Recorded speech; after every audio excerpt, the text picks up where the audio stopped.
जब next chapter आ जाता है disorders of the menstrual bleeding, ठीक है। चैप्टर नंबर 4 ये इरफान मसूद से तो हम डिस्कस कर चुके हैं, थोड़ा सा जल्दी से 10 टीचर से देख लेते हैं।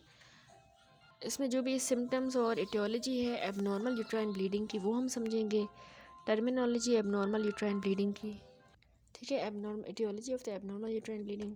इसके अलावा हम जो है ना एबनॉर्मल यूट्राइन ब्लीडिंग की टर्मिनोलॉजी डिस्क्राइब करेंगे, सिम्टम और इन्वेस्टिगेशन मैनेजमेंट HMB की heavy menstrual bleeding, heavy menstrual bleeding का इम्पैक्ट क्वालिटी ऑफ लाइफ पे, कॉजेज़ और इन्वेस्टिगेशन पेनफुल पीरियड्स के क्या हैं, और एक्शन ऑफ मेडिकेशन जो HMB में यूज़ होती हैं और पेनफुल पीरियड। तो सबसे पहले इंट्रोडक्शन में इसने समझाया है कि मेंस्ट्रुअल ब्लीडिंग का जो disorder of the menstrual bleeding का जो इम्पैक्ट है अब जो है वो उसको हम कहते हैं एबनॉर्मल यूट्राइन ब्लीडिंग, ठीक है। ये कंसिडरेबल है, इसमें प्रेवलेंस है 3 to 30% in the reproductive age population.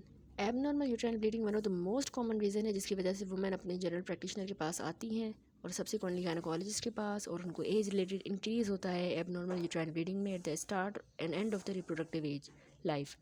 जैसे एडोलेसेंट में भी होता है ये मसला, पेरी मेनोपॉजल एज ग्रुप में भी। लेकिन although rarely life threatening जैसे menstrual disorder can be a major social, psychological and occupational burden. तो पेशेंट जो है ना वो symptom of heavy menstrual bleeding के साथ आ सकती हैं। एबनॉर्मल में हम क्या क्या आ जाता है, HMB, intermenstrual bleeding, post coital bleeding, post menopausal bleeding. तो इनिशियल जब इन्वेस्टिगेशन करवाते हैं उसमें पेल्विक और स्पेकुलम इन्वेस्टिगेशन होती है इफ़ इंडिकेटेड, स्वाब्स भेजेंगे माइक्रोबायोलॉजी के लिए, सर्वाइकल स्क्रीनिंग करेंगे, transvaginal ultrasound scan, out patient hysteroscopy, endometrial biopsy. तो सेवरल क्लासिफिकेशन सिस्टम है इस एबनॉर्मल यूट्राइन ब्लीडिंग के जो लिंक करते हैं सिस्टम को पैथोलॉजी के साथ। Such system help the clinician to adopt a similar categorization of pathology they are seeing, which help audit and research.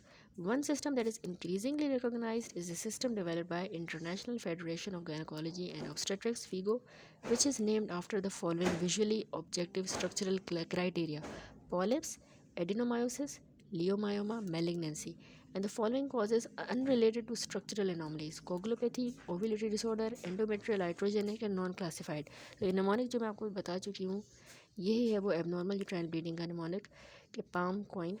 इसका फुल फॉर्म हमने देखा, polyp, adenomyosis, leiomyoma, malignancy, coagulopathy, ovulatory disorder, endometrial, iatrogenic and not classified, ठीक है। तो इसके accordingly हम assess करते हैं पेशेंट को। तो note that the further description in this chapter for abnormal uterine bleeding do not refer specifically to this system।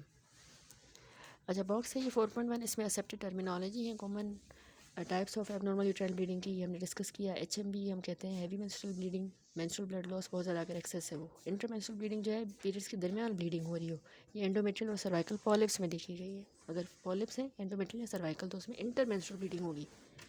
अनस्केड्यूल bleeding on hormonal medication, a frequent symptom often relevant to the type of hormone preparation taken and compliance। Postcoital bleeding है bleeding after sex, often associated with cervical anomalies, abnormalities।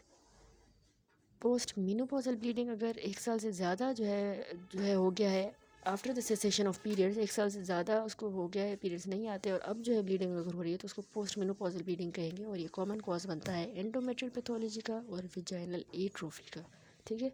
तो सबसे पहले आता है topic HMB, heavy menstrual bleeding. Heavy menstrual bleeding most common type of menstrual bleeding disorder है। Previously जो है there has previously been some confusion over the various terminologies used for the abnormalities of excessive menstrual blood loss.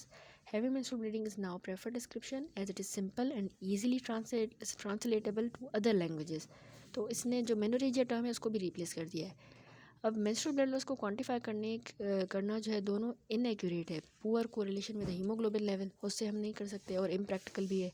Previous जो definition होती थी हम कहते थे heavy menstrual bleeding अगर ब्लड लॉस 80 ml पर पीरियड से ज़्यादा हो, लेकिन अब हम कहते हैं क्लिनिकली जो रेलिवेंट है और पेशेंट फोकस डेफिनेशन है नाइस के अकॉर्डिंग कि एक्सेसिव मेंस्ट्रुअल ब्लड लॉस हो जो उसकी फ़िज़िकल, सोशल, इमोशनल और मटेरियल क्वालिटी ऑफ लाइफ के साथ इंटरफेयर करे, ऐसा एक्सेसिव ब्लड लॉस हो तो उसको हम कहते हैं नाइस गाइडलाइन के अकॉर्डिंग। अब 80 ml नहीं कहा जाता।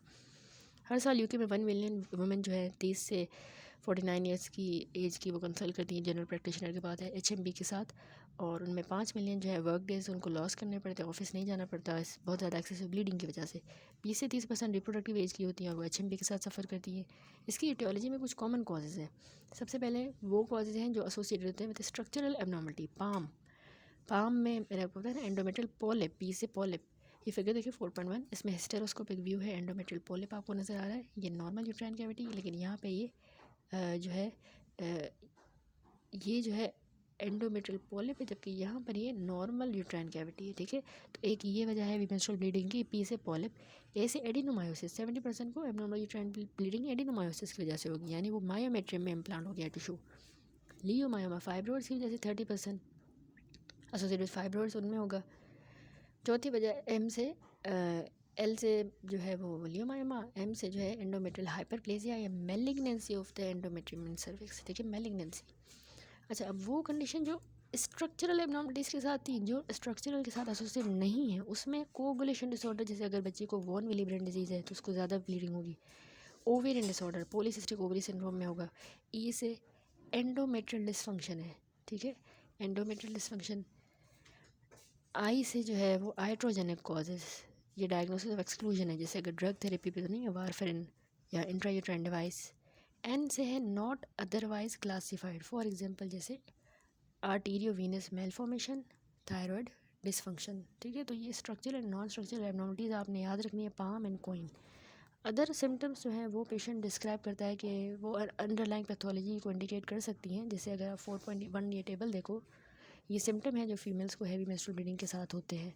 सिम्टम में इरेगुलर ब्लीडिंग हो रही है या intermenstrual bleeding, post coital bleeding, तो यहाँ पे आपको इशारा जो है डायग्नोसिस एंडोमेट्रियल या सर्वाइकल पॉलिप की तरफ भी जा रहा है। Cervical abnormality, anovulatory bleeding, hormonal medication. अगर फीमेल हिस्ट्री में बताती है कि उसको एक्सेसिव ब्रूजिंग भी होती है और किसी और साइड से भी बहुत ज़्यादा ब्लीडिंग हो रही है, तो उसको कोगुलेशन डिसऑर्डर हो सकता है, जो 20% ऑफ फीमेल्स को मिल सकता है, एक वजह बनती है HMB की। पोस्टमार्टम हेमरेज की हिस्ट्री भी प्रेजेंट कर रही है अगर, तो ये भी जो है कोगुलेशन डिसऑर्डर की तरफ इशारा देगा। ठीक है, इसी तरह एक्सेसिव अगर पोस्ट ऑपरेटिव ब्लीडिंग होती है, excessive bleeding with dental extraction या फैमिली हिस्ट्री है ब्लीडिंग प्रॉब्लम की, तो ये सब जो है कोगुलेशन डिसऑर्डर की तरफ आपका जाएगा लिंक। अगर फीमेल हिस्ट्री में कहती है अनयूजुअल विजाइनल डिस्चार्ज भी उसको होता है, तो ये PID हो सकता है, पेल्विक इन्फ्लामेटरी डिजीज़ या सर्वाइकल पैथोलॉजीज़। साथ में अगर वो यूरिनरी सिम्टम बता रही है, एब्डोमिनल मास या एब्डोमिनल फुलनेस, तो ये फाइब्रॉइड्स का प्रेशर हो सकता है। फाइब्रॉइड्स की वजह से ही ये हैवी मेंस्ट्रुअल ब्लीडिंग भी हो रही है, तभी ये सिम्टम्स हो रहे हैं। Wait change, acne, hirsutism, alopecia, skin changes, fatigue, तो ये थायराइड डिजीज़ या PCOS हो सकता है। ठीक है, तो ये टेबल में हमने देखे अंडरलाइंग पैथोलॉजी की तरफ हमें इस तरह इंडिकेट होगा। अब despite the appropriate investigation when no pathology can be identified, तो एंडोमेट्रियल डिसफंक्शन हमारा डायग्नोसिस ऑफ एक्सक्लूजन होता है। Endometrial dysfunction disorder, endometrial prostaglandin production, abnormalities of the endometrial vascular development, endometrial regeneration, hypoxia, immune cell function have all been implicated in the etiology of endometrial dysfunction.